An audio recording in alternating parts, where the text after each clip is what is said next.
Good day, sir, madam. I am Kristen Joy Espones, 26 years old, single.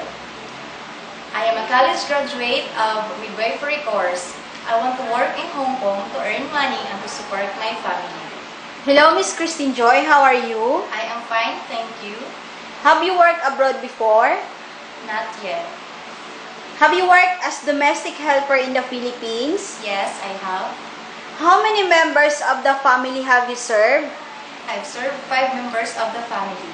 How many children and how old the children were you begin to work there?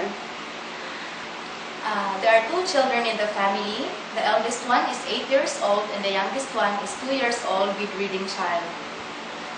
Do you know how to take care of newborn baby? Yes. What were your main duties? My main duties and responsibilities on how to take care of the babies is to take care, feed them, cleaning the house, washing the clothes and the dishes, cooking, and also ironing the clothes.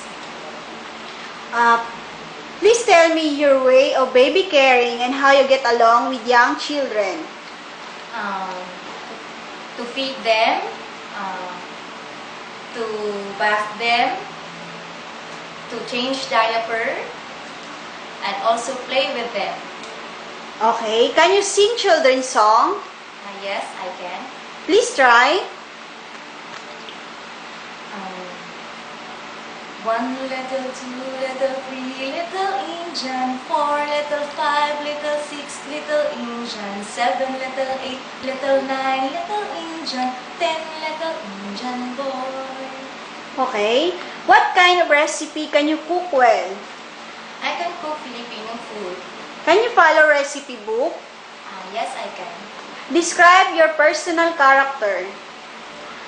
I am good, honest, hardworking, loyal, and friendly. Okay. How do you perform as a good domestic helper? As a good domestic helper, I will follow the rules and regulations as a domestic helper, and I promise to finish my contract in 2 years. I hope to see you soon. Thank you.